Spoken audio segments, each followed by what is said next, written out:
Africa. Prenez la parole dans le JDA sur Africa Radio.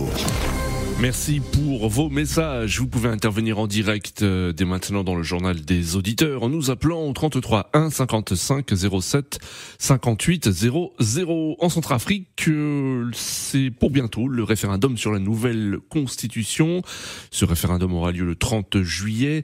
Rappelons que cette nouvelle constitution pourrait permettre au chef de l'État, Faustin-Archange Touadéra, de briguer un troisième mandat, ce que lui interdit l'actuelle loi fondamentale dans ce pays toujours en proie à une rébellion après des années de guerre civile.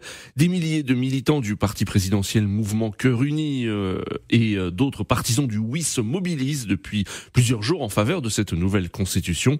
Et de son côté, le Mouvement démocratique pour le renouveau centrafricain et l'Union nationale démocratique pour le progrès, qui avaient initialement appelé leurs partisans à voter le non, demandent finalement de s'abstenir.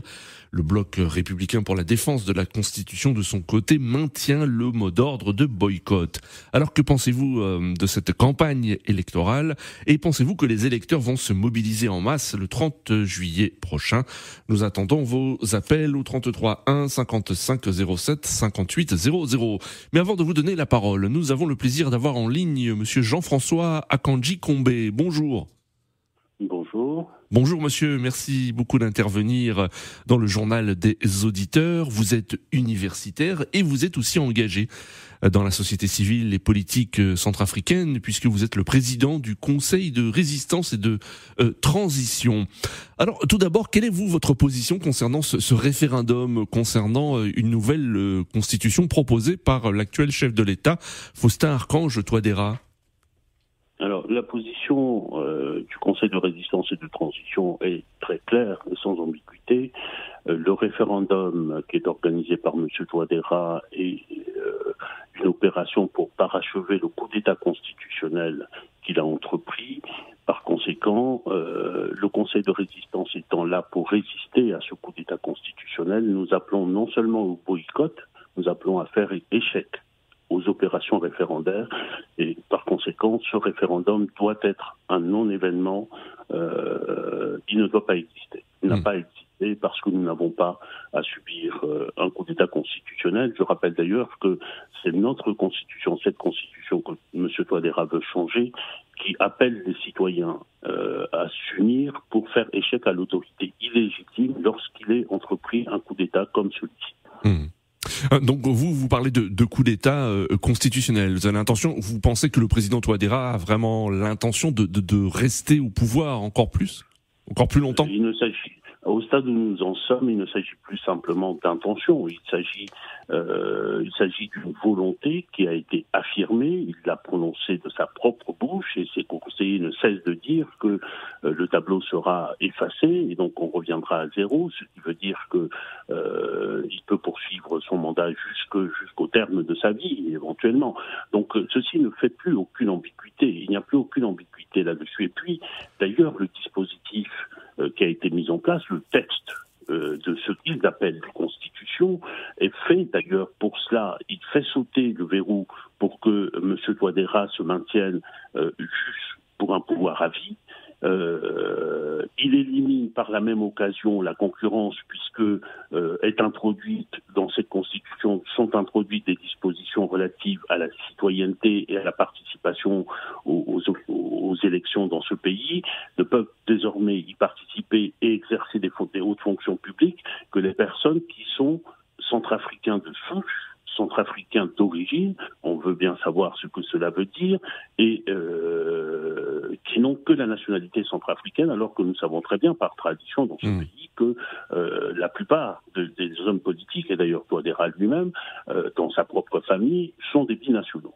Donc en éliminant cette concurrence-là, en ayant le pouvoir à vie, et par ailleurs, et enfin en ayant un pouvoir absolu, tous les verrous et tous les contrôles qui étaient mis dans la Constitution de 2016 pour encadrer le pouvoir présidentiel sautent, à commencer par le verrou qui permettait de contrôler et d'avoir un regard sur les contrats miniers et forestiers qui sont passés dans ce pays. L'article 60 est effacé du tableau.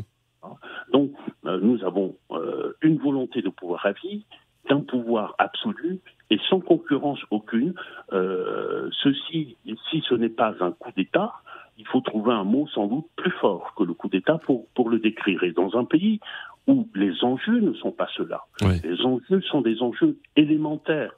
Avoir de l'eau potable, avoir de quoi manger, avoir des écoles viables pour pouvoir envoyer ses enfants, pouvoir se soigner sur place. Nous avons des enjeux qui sont des enjeux. La République centrafricaine est tombée aujourd'hui à un stade moins que zéro sur un plan social et économique.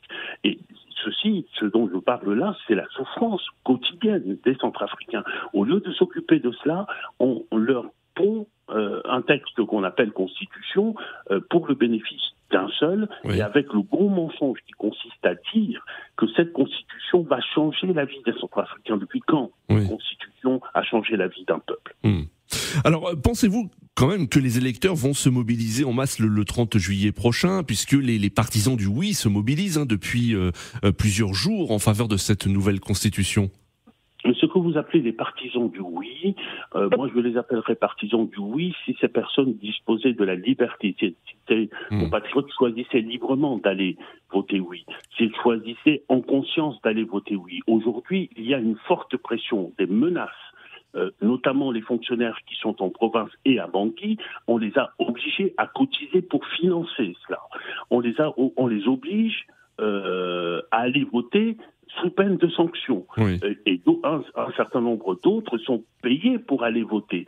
Et nous avons cette pression, et n'oubliez pas que c'est la pression d'un pouvoir qui est soutenu par des hommes qui sont sans foi ni loi, c'est-à-dire les Wagner, et qui a créé une milice en République centrafricaine qui s'appelle les Requins, et cette milice-là, c'est avec cette contrainte-là, avec cette menace-là sur l'intégrité physique, voire la vie des personnes, qu'on va aller à ce vote-là. Oui. Nous appelons, et toute l'opposition unie aujourd'hui, appelle à faire échec à ce référendum. Oui. Et ce référendum, c'est la porte qui va s'ouvrir vers un inconnu, mais qui sera un inconnu sans fait. Mais pensez-vous que l'opposition, ceux qui s'opposent à cette nouvelle constitution, à ce référendum, vont être entendus? Est-ce que votre voix, avez-vous le sentiment que votre voix va être entendue par les Centrafricains aujourd'hui? Nous sommes persuadés, moi j'en suis convaincu, que notre voix est déjà entendue. Simplement, le dispositif qui a été mis en place est un dispositif d'abord de fraude massive. Les résultats sont déjà connus de ce référendum-là. Les résultats sont déjà apprêtés par le pouvoir. Par conséquent, il n'y a aucun élément pour pouvoir apprécier objectivement, lorsque le vote sera passé, quel sera le pourcentage d'abstention et quel sera le pourcentage des non. Parce que vous verrez, ce référendum, il sera réputé avoir été, cette fameuse constitution, avoir été adoptée à 98-99%, ce qui ne sera pas la réalité, mais nous avons un système de fraude avec l'aide d'un certain nombre de partenaires de Tondera, à commencer par les Wagner, mais aussi le gouvernement rwandais. Avec cette aide-là, on nous prépare une fraude massive. Aujourd'hui, il n'est pas possible d'apprécier objectivement et de répondre objectivement à votre question. Merci beaucoup, monsieur Jean-François Akanji Combé, d'être intervenu dans le journal des auditeurs. Je rappelle que vous êtes universitaire et engagé dans la société civile et politique de la Centrafrique, puisque vous êtes le président du Conseil de résistance et de transition. À très bientôt, monsieur Akanji Combé. À bientôt. Merci. Au revoir.